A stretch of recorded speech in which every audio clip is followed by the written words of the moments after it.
حضرت موسیٰ کلیم اللہ علی نبینا علیہ السلام one of the amazing personality in the history of Islam, ایک ایسی شخصیت ہے کہ جن کے بارے میں جتنا پڑھیں عقل حیران ہو جاتی ہے۔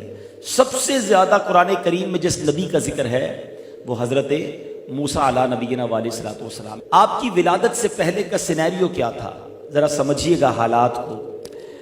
مصر کی سرزمین میں فرعون کا غلبہ تھا، کفر و سرکشی اور اس کا تکبر انتہا کو پہنچ چکا تھا، اور اس نے خدائی کا دعویٰ کر دیا تھا کہ اس کو کسی نے بتایا تھا ایک خواب کی تعبیر میں کہ کوئی ایک بچہ ایسا پیدا ہوگا جو تمہاری ہی سلطنت میں سے ہوگا اور وہ تمہیں ہلاک کر دے گا، تمہیں برباد کر دے گا اور اب تمہارے مصر پر قبضہ کر لے گا۔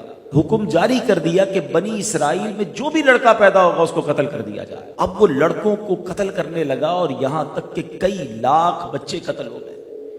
اب اس کے وزیروں نے آ کر اسے بتایا کہ اگر اسی اسپیڈ سے بچے قتل ہوتے رہے، اوپر بوڑھے مر رہے ہیں، نیچے بچے تم آگے بڑھنے نہیں دے رہے، تو آگے جا کے نظام حکومت کیسے چلے گا؟ ہمارا خادم کہاں سے آئے گا؟ نظام کام کرنے والے لوگ کہاں سے آئیں گے؟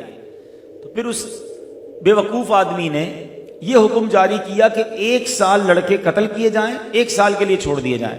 تو جس سال بچوں کو چھوڑ دیا گیا اس سال حضرت ہارون علیہ السلام پیدا ہوئے، مگر جو قتل کرنے کا سال تھا اس میں حضرت موسیٰ علی نبینا علیہ السلام کی ولادت ہوئی۔ وہ کہتے ہیں نا، ہم سنتے ہیں جسے اللہ رکھے اسے کون چکھے۔ آپ کی والدہ کا نام تھا یوحانز اور آپ لاوی بن یعقوب کی نسل سے تھی۔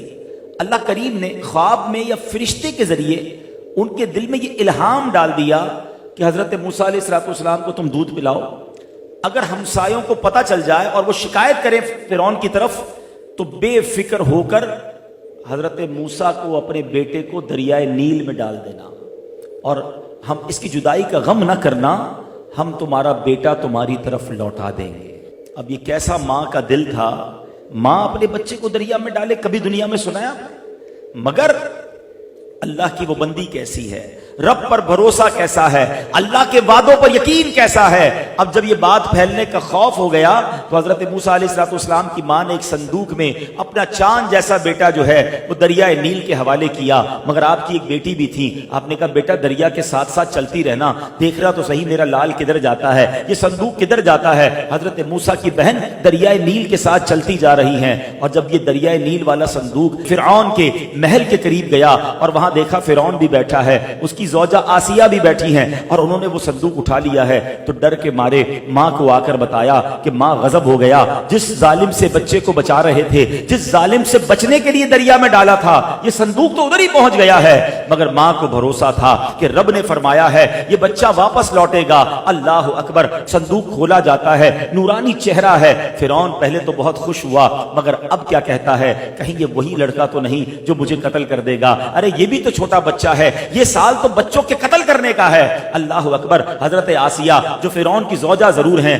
مگر اللہ والی ہیں، انبیاء کی نسل میں سے ہیں، فرعون کبھی انہیں چھو نہ سکا تھا۔ حضرت آسیہ کیا کہتی ہیں، دیکھو تو صحیح کتنا نورانی چہرہ ہے، اور یہ تو سال سے بڑا لگتا ہے، تم نے تو اس سال والے بچوں کو قتل کرنے کا کہا ہے نا۔ حضرت موسیٰ کی گروتھ بڑی اچھی تھی، آپ کی ہائٹ بڑی اچھی تھی، اور اب وہ کہتی ہیں یہ بچہ ہماری آنکھوں کا نور بنے گا۔ بہرحال فرعون کو کسی طرح اس نے راضی کر لیا، مگر یہ تو بچے کے دودھ پینے کی عمر ہے نا۔ اب بچے کو دودھ پلانے کے لیے آیا لائی گئیں، خواتین لائی گئیں، وہ کسی کا دودھ نہ پیے اور وہ رونا دھونا مچا رہے تھے۔ حضرت موسیٰ کے پاس ان کی بہن پہنچ گئیں اور وہ جا کے فرعون سے کہتی ہیں ایک خاتون کو میں جانتی ہوں، وہ بڑی پاکیزہ خاتون ہے اور مجھے امید ہے یہ بچہ ان کا دودھ پی لے گا۔ اب فرعون نے کہا کسی طرح کوئی ایسی عورت لاؤ جس کا یہ بچہ دودھ پیے۔ اللہ اکبر، اب وہ بہن دوڑتی ہوئی ماں کے پاس آئیں کہ ماں چلو اپنا کام ہو گیا ہے، فرعون کے محل میں چلو، اب تمہیں اپنے بچے کو ہی دودھ پلانا ہے۔ اللہ اکبر، وہ ماں جب فرعون کے محل میں جاتی ہے، جیسے ہی حضرت موسیٰ نے اپنی ماں کو دیکھا، اپنی ماں کی خوشبو پائی، وہ خاموش ہو گئے۔ فرعون تھا بڑا شاطر، کہتا یہ بتاؤ اس بچے سے تمہارا کیا رشتہ ہے، یہ تمہیں دیکھ کر خاموش کیوں ہو گیا ہے؟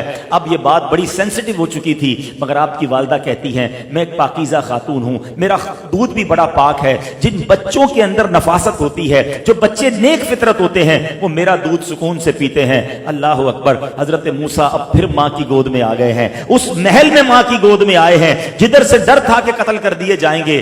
یہ ہے اللہ کی تدبیر۔ اور آگے سنو، جب ماں نے دودھ پلایا حضرت موسیٰ بڑے سکون میں آ گئے۔ تو اب کچھ دنوں کے بعد آپ کی والدہ کہتی ہیں اجازت ہو تو میں اپنے گھر لے جاؤں، ادھر ذرا صحیح اس کی پرورش کر لوں گی۔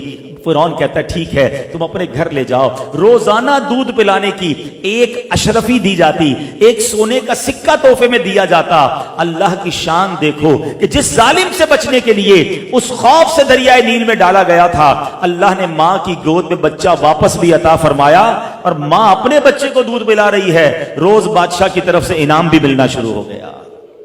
سبحان اللہ، یہ اللہ کی قدرت کا وہ نظارہ ہے کہ جو سمجھنا ہے کہ میرا رب چاہے تو فرعون کے منہ سے، ظالم کے منہ سے حضرت موسیٰ کو کس طرح بچا سکتا ہے۔ بس وہ کہتے ہیں نا کہ وہ یقین درکار ہے۔